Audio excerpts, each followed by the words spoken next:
오늘은 누가복음 6장 27절로 35절의 말씀을 통해서 예수의 길 세 번째 도전 원수를 사랑하라 라는 제목으로 말씀을 나누고자 합니다. 너희 원수를 사랑하라.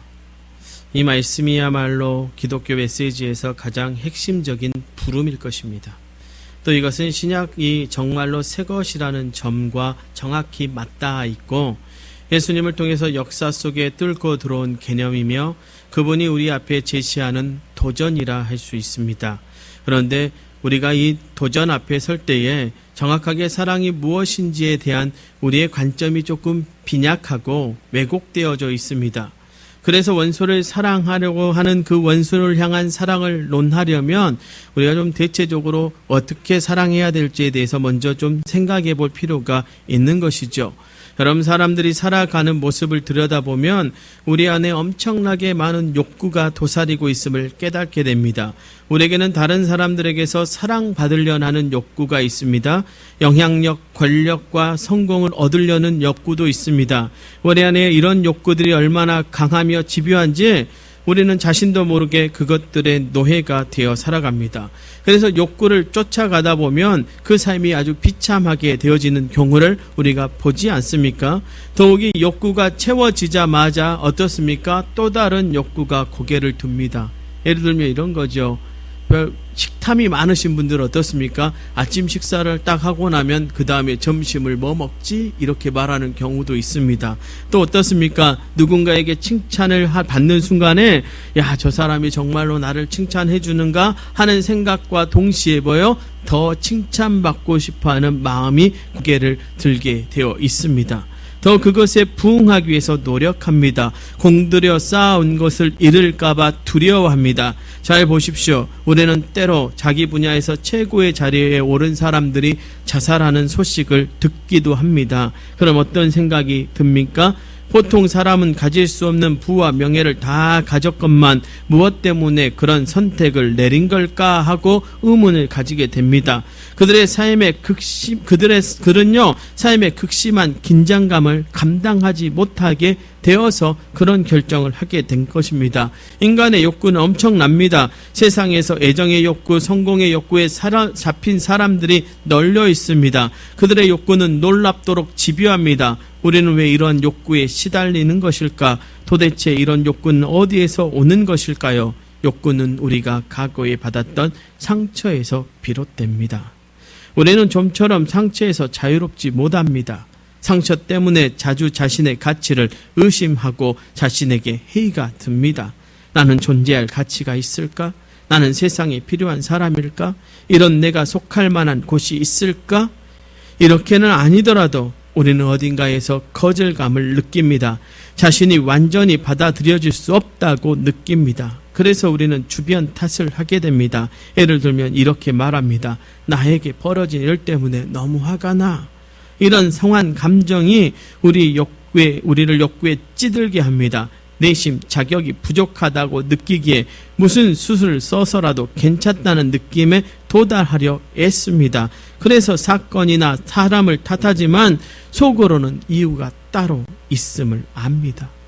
그래서 욕구는 상처를 낳고 상처는 새로운 욕구를 만들어내며 반복되어집니다. 내 욕구는 어디서 올까? 의문을 가진다면 우리는 과거에 내게 상처를 입힌 사람에게서 그것이 비롯되었음을 깨닫게 되는 것입니다. 그러나 그 사람 역시 자신의 욕구에 떠밀려 상처를 입혔을 것입니다.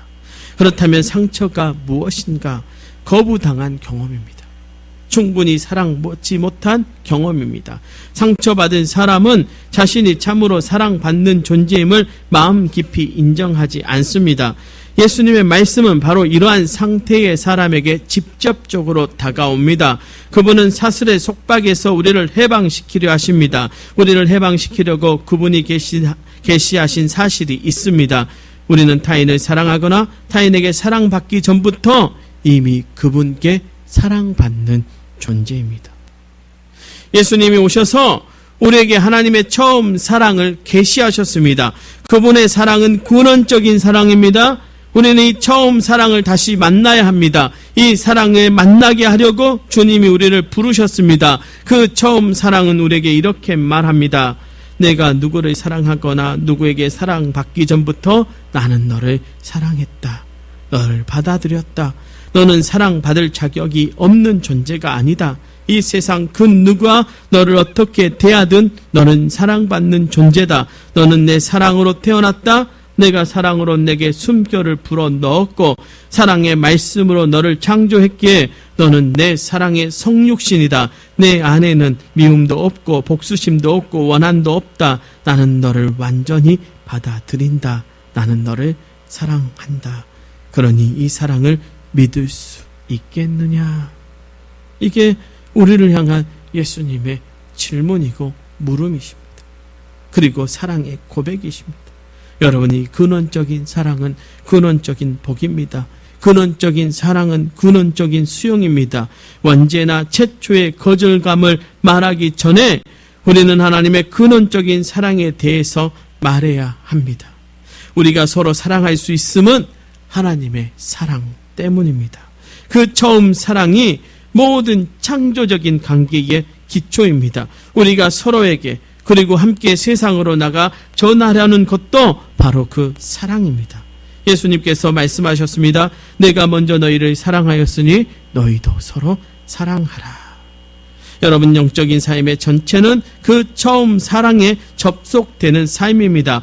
처음 사랑의 근원에 닿는 순간부터 우리는 욕구와 상처라는 사슬의 속박에서 서서히 해방되어집니다. 영적인 삶은 우리를 참으로 자유롭게 합니다. 그 자유를 사랑하게 합니다. 여러분, 예수를 만난 한 여인을 기억하십니까? 그 여인이 그분의 발에 향유를 쏟아붓고 자신의 머리털로 그분의 발을 닦았습니다. 예수님은 그분을 향한 여인의 사랑이 큰 것을 보시며 그녀가 얼마나 자신이 큰 용서를 받았는지 알고 있는 사람이라고 말씀하셨습니다. 누가복음 7장 47절로 48절의 말씀입니다. 이러므로 내가 너에게 말하노니 그의 많은 죄가 사하여 줬도다. 이는 그의 사랑함이 많음이라. 사함을 받은 일이 적은 자는 적게 사랑하느니라. 이에 여자에게 이르시되 내 죄사함을 받았느니라. 그녀가 자신을 얼마나 사랑받고 있는지를 이해했기에 이 지식이, 이 말씀이 그녀가 예수님을 진심으로 사랑할 수 있는 자유를 주었다는 것입니다. 처음 사랑에 우리가 접속되면 우리는 자기의 존재의 중심에 도달하여 거기서 조건이나 제한 없이 내가 전적으로 사랑받고 있음을 깨닫습니다. 처음 사랑에 접속되면 보답을 바라지 않고 자유로이 닿은 사람을 사랑할 수 있습니다. 반대로 세상의 사랑은 어떻습니까? 그렇지 않습니다. 세상의 사랑은 주고받는 사랑입니다. 더 세상적으로 말하면 거래라 할 수 있습니다. 사랑이 거래다 보니 사람들이 늘 문제에 빠져 허덕입니다. 바로 이 지점에서 갈등과 적의와 분노와 질투와 원한과 복수심이 싹 트는 것입니다. 인간의 모든 혼돈은 사랑을 거래로 보는 데서 비롯됩니다. 누가복음 6장 34절 35절 오늘 본문에 있는 말씀입니다. 너희가 받기를 바라고 사람들에게 구워주면 칭찬받을 것이 무엇이냐? 죄인들도 그만큼 받고자 하여 죄인에게 구워주느니라. 오직 너희는 원수를 사랑하고 선대하며 아무것도 바라지 말고 구워주라. 그리하면 너희 상이 클 것이요 또 지극히 높으신 이의 아들이 되리니 그는 은혜를 모르는 자와 악한 자에게도 인자하시니라. 예수님은 아무 보답도 바라지 말고 주라고 말씀하십니다. 이 말씀은 너는 넘치도록 사랑받는 존재이기에 작은 이익 따위는 생각하지 않아도 된다고 말씀하시는 것입니다. 우리는 이 사랑을 어떻게 알 수 있습니까? 바로 기도를 통해서 알 수 있습니다. 우리는 처음 사랑에 접속하게 되면 기도해야 합니다. 그래야 다시 그 사랑을 알 수 있습니다. 어느 기사를 제가 본 적이 있습니다. 산부인과에서 아이가 태어났습니다. 그 아이가 숨을 쉬지 않는 것입니다. 의사 선생님과 거기에 있는 간호사들은 다 말했습니다. 이 아이가 죽었다고. 그때 그 어머니가 말합니다. 그 아이를 한번 나에게 주실 수 있겠습니까? 내가 한번 안아보고 싶습니다. 그리고 그 아이를 안고 내가 너를 사랑한다. 내 아이가 되어줘서 고맙다. 내 자녀가 되어줘서 고맙다. 이렇게 그 아이에게 그 심장의 소리를 들려주었더니 그 아이가 어떻게 되었어요? 심장이 뛰고 온기가 돌아와서 살아났다는 이야기를 들은 적이 있습니다. 여러분, 우리가 처음 사랑에 접속하는 그 기도가 그것입니다. 우리는 기도를 통해서 하나님의 심장의 소리를 듣는 것입니다. 우리를 향해서 두근 뛰는 그 심장의 소리를 듣는 것입니다. 그러면 주님이 말씀하시죠. 너는 사랑받아야 될 존재야. 너는 사랑받아야 할 존재야. 너는 내가 너를 사랑한다는 것을 알아야 되는 존재야. 라고 말씀하고 계시는 것입니다. 우리가 기도함으로 자신이 온전히 사랑받는 존재임을 머리로 아니라 우리의 중심으로, 마음으로 알기 위해서 우리는 기도함을 통해 나아가야 합니다. 기도하면 이 세상 어디를 가더라도 욕구에 찌들리거나 남에게 상처를 입히지 않을 수 있습니다. 사랑을 베풀되 보답을 바라지 않을 수 있습니다. 기도할 때 우리는 자유로워집니다. 이 사실을 배부 깊이 절감할 수 있다면 우리는 가장 중요한 진리를 얻는 것입니다. 이 사실이야말로 예수님이 주시는 가장 큰 도전입니다. 여러분, 예수님을 따르는 삶이라는 게 무엇입니까? 바로 하나님의 근원적인 사랑으로 서로를 사랑하는 뜻인 것입니다. 이 근원적인 사랑은 친구뿐만 아니라 원수까지도 사랑할 힘을 줍니다.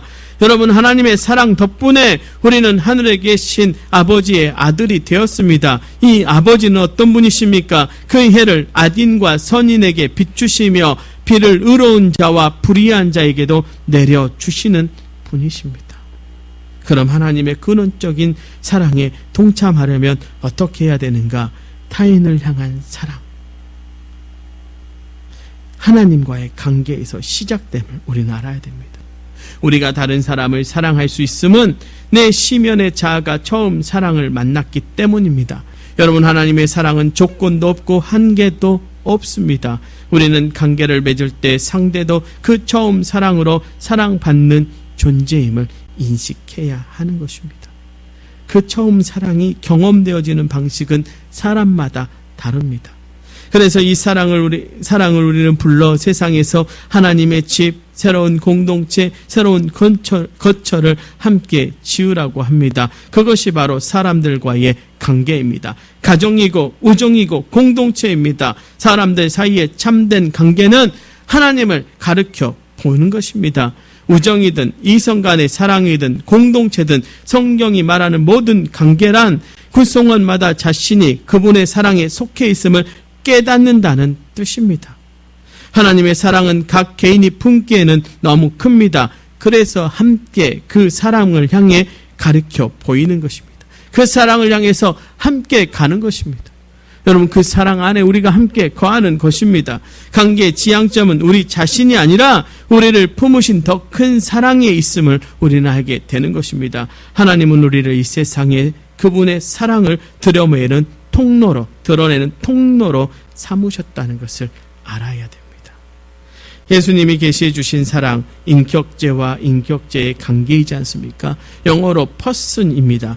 영어 단어 이 person이라고 하는 단어는 라틴어의 두 단어에서 유래가 됐는데 페르라는 통하다라는 뜻과 소나레라는 소리를 내다라는 뜻에서 만들어진 단어가 이 person이라고 합니다. 그러니까 인격체는 뭐냐면 소리를 전달하는 통로입니다. 그럼 우리가 전달하는 소리는 무엇인가? 지극히 큰 하나님의 사랑이라는 것입니다. 더 나아가서 이런 의미가 있죠. 우리가 하나님을 향해서 하나님, 우리가 사랑합니다, 당신을 사랑합니다 라고 고백하지 않습니까? 그 고백 안에는 이런 뜻이 있습니다. 하나님이라는 그 사랑이라는 창을 통해서 하나님의 무한한 사랑을 조금이나마 볼 수 있습니다 라는 의미입니다. 즉, 나의 내면의 깊은 곳에서 이미 만난 하나님을 당신이 내게 일깨워 줍니다. 당신이 전달하는 소리는 이미 내 마음속에 있는 사랑이고 내가 전달하는 소리도 당신이 마음으로 아는 사랑입니다 라는 뜻입니다. 이것이야말로 하나님과 우리의 친밀한 관계의 핵심이지 않겠습니까? 그리고 우리는 그 사랑을 통해서 원수를 사랑하는 것입니다. 그럼 원수가 무엇인가라고 하는 것이죠. 우리가 사랑해야 될 원수. 원수란 나를 대적한다고 내가 스스로 정의한 사람이지 않습니까? 원수는 나를 위하는 사람이 아니라는 것이죠. 우리에게 이상한 욕구가 하나 있습니다. 세상을 아군과 적군으로 나눕니다. 이 사람은 내 편, 이 사람은 저 사람, 다른 내 편이 아니야, 적이야 라고 나눕니다. 혹시 여러분 그렇게 살아가지 않습니까? 여러분의 마을 안에, 혹시 여러분의 가정 안에 나도 모르게 저 사람은 내 적이야 라고 선 그어놓고 구분하고 있지는 않습니까? 그런데 복음의 기쁜 소식은 무엇인 줄 아십니까? 하나님께는 원수가 없다는 것입니다. 여러분, 우리가 말씀을 보듯이, 특별히 복음서의 말씀을 보듯이 하나님은 모든 사람을 똑같이 극진히 사랑하십니다. 그분의 사랑은요, 간용하는 자들에게만 아니라 또한 까다로운 자들에게도 향합니다. 베드로전서 2장 18절의 말씀이에요.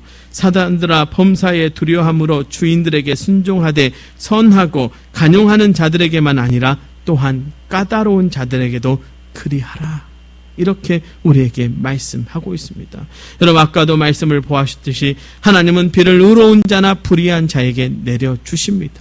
그분의 사랑은요, 차별이 없으며 모든 사람에게로 향합니다. 어쩌면 이것이 현 시대 우리 앞에 놓여진 신앙의 도전이라 할 수 있습니다. 여기서 알아야 할 중요한 사실이 있습니다. 하나님의 사랑으로 서로 사랑할 때, 우리가 끊임없이 그것을 시도할 때 원수를 친구로 삼도록 부름 받았다는 것입니다. 원수는 우리가 상대를 하나님의 사랑으로부터 배제하기 때문에 원수로 존재합니다. 하나님의 사랑으로 사랑한다면 더는 사람들을 하나님께 사랑받을 자격이 있는 부류, 그렇지 못한 부류로 나눌 수 없다는 것입니다. 하나님의 처음 사랑을 우리가 바로 안다면 아무도 그 사랑으로부터 배제될 수 없음을 깨달을 것입니다. 마틴 루터 킹 주니어의 말을 들어보십시오. 원수를 친구로 변화시킬 수 있는 힘은 사랑뿐입니다. 본질상 사랑은 창조하고 세웁니다. 또 그의 말을 들어보십시오. 우리의 세상과 문명을 구원하는 것은 사랑입니다. 그 사랑은 원수까지도 품는 사랑입니다. 에브라임 링컨 대통령은 이렇게 말했습니다. 원수를 친구로 삼으면 이로써 원수를 무찌르는 것이 아닌가요? 매우 설득력이 있는 말들이지 않습니까? 우리는 하나님이 주시는 그분의 사랑으로 다른 사람을 사랑하도록 부름받았습니다. 하늘에 계신 너희 아버지의 온전하심과 같이 너희도 온전하라. 너희가 만일 너희를 사랑하는 자만 사랑하면 칭찬받을 것이 무엇이냐? 죄인들도 사랑하는 자는 사랑하느니라. 오직 너희는 원수를 사랑하고 선대하며 아무것도 바라지 말고 꾸어주라. 사람들을 사랑하되 하나님이 사랑하듯이 하십시오. 그러려면 나 자신부터 하나님 사랑 안에 든든히 뿌리를 받고 있어야 합니다. 더 나아가 원수를 사랑하면 처음 사랑의 하나님을 더 깊이 깨달아 알게 되는 것입니다. 그렇다면 우리는 이 도전에 어떻게 반응하면 될까요? 우리는 구체적으로 두 가지 일을 할 수 있습니다. 먼저 원수를 위해 기도하십시오. 누구나 좋아하지 않는 사람을 위해서 기도할 마음은 생기지 않습니다. 많은 노력이 필요하지만 시도해 보십시오. 여러분이 미워하는 사람들을 위해 기도하십시오. 여러분, 제가 질색하는 그 사람을 위해 기도합니다. 이렇게 기도하기 시작하십시오. 여러분, 마을에 가서 껄끄러운 사람을 만나면 웃으면서 인사하십시오. 그리고 그분을 위해서 기도하십시오. 여러분, 누군가 여러분 마음 안에 등진 사람이 있습니까? 여러분의 가정 안에서, 여러분의 공동체 안에서 여러분 미워하는 사람이 있습니까? 그럼 오늘부터 그 사람을 마음에 품고 기도하기 시작하십시오. 여러분이 그 기도를 시작할 때 하나님은 그분의 마음을 만지기 시작하실 것입니다. 여러분, 우리는 미워하는 사람의 마음을 무너뜨려야 할 부름의 그 사명이 있습니다. 원수를 사랑하라. 거기는 그 마음에 우리는 그 문벽을 무너뜨리는 일을 시작하는 것입니다. 어느 목사님이 그래요. 마을에 전도를 가면 힘들다는 거예요. 왜 힘들어요? 그 마을 사람들이 하는 이야기가 교회에 다니는 사람 때문에 교회 가기 싫답니다. 교회를 다닌다고 말하는 사람이 그 마을에 원수고 가시짓을 하고 있다는 거예요. 그 사람이 이웃을 사랑하지 않는 것이 보인다는 거예요. 그 사람은 입만 열면 저주를 한다는 거예요. 그 사람은 입만 열면 교회를 욕한다는 거예요. 어느 TV를 보는데요, 지하철 안에서 어느 권사님인 것 같아요. 그분이 막 전화를 하는데 옆 사람들이 듣기 좋도록 막 전화를 하는 거예요. 야, 우리 교회 목사님이 바람났대. 하하하하. 아, 이게 뭐 너무 일상이지 않아? 다 듣는 자리에서 그렇게 전화를 하는 거예요. 누가요? 교회를 다니는 사람이요. 여러분이 우리의 교회의 이미지를 그렇게 만들고 있지는 않습니까? 혹시 여러분이 여러분의 마을에 있는 사람들과 원수져서 그렇게 살아가고 있지는 않습니까? 여러분, 오늘부터 그 사람을 위해서 기도하십시다. 그 사람을 마음에 품으십시오. 여러분, 그 기도가 시작되어질 때 하나님의 사랑이 여러분 안에서 싹트기 시작할 것입니다. 여러분, 사랑받은 존재이지 않습니까? 하나님이 여러분을 너무 사랑하십니다. 그래서 아들까지도 내어 버리셨습니다. 사순절 첫 번째 주일, 우리가 첫 번째로 결단해야 할 일은 우리가 미워하는 사람, 혹시 우리 마음에 껄끄러움이 있는 사람, 나에게 가시 같은 사람, 나의 마음을 아프게 했던 사람, 어느 누구라도 좋습니다. 오늘 결단하십시오. 그리고 그 사람을 위해서 기도하십시다. 두 번째로 구체적인 행동으로 용서하고 섬기시기 바랍니다. 우리는 섬겨야 합니다. 우리의 원수 같을지라도 섬겨야 합니다. 목회하면서 가장 힘든 것이 무엇인 줄 아십니까?